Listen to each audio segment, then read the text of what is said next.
Warnock. Thank you very much, Chair Casey. In addition to the Aging Committee, I also serve on banking and housing.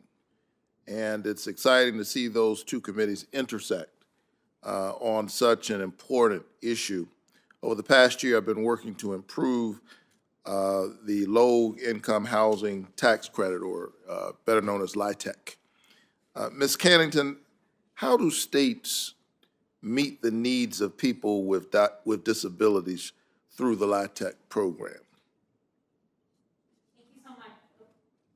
Thank you so much, Senator Warnock, for your question. So, as I spoke to in my testimony, LIHTC, as the nation's primary driver of affordable housing, is impacting positively the supply of affordable housing across the country. And yet, there are still gaps in the program in that it does not uphold a standard of accessibility that people with disabilities and older adults need across the country. Through federal guidance, both and reform, we can create incentives and requirements within LIHTC to ensure that regardless of the state that an individual lives in, that they can expect that there's going to be a supply of housing that is more accessible and adaptable. There also is a need for more data transparency and data collection.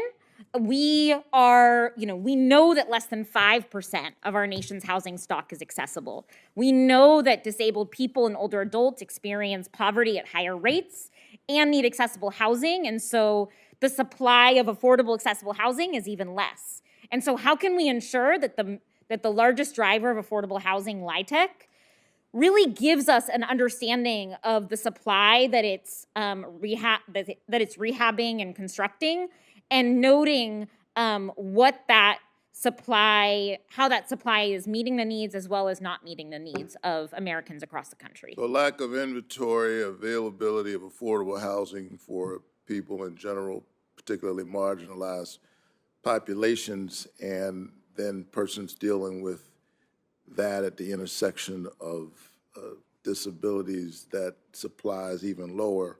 Yeah. So we've got a lot of work to do, and that's why last year I introduced the Housing Market Data Transparency Act, which requires state housing finance agencies to submit data annually about properties receiving.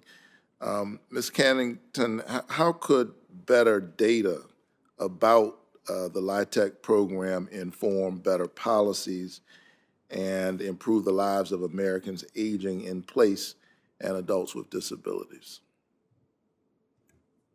Thank you again for that question, Senator. So as we know, and your legislation speaks to, multiple GAO reports have suggested that Congress should consider designating an agency to regularly collect and maintain specified cost-related data, and we need to ensure that the data also collected is related to both levels of affordability and accessibility. So that, for example, Congress can then connect data on the number of homes funded by LIHTC based on AMI to track how the program serves people across incomes. That can also be the same in regards to accessibility. We need more research to be done and more attention to access and inclusion across the housing infrastructure. And if LIHTC, which is the primary driver of affordable housing, is really not taking into consideration the needs of the largest minority in this country, we're missing the mark. Well, thank you so much. I agree, and I believe that increasing program transparency and data integrity of the LIHTC program would further underscore the program's record of success and allow us to have more accurate data. And this is not data for data's sake. Improved data transparency in the LIHTC program would then help inform policies and meet the needs of people with disabilities and Americans aging in place. Thank you so much for your advocacy on this issue and for your testimony today.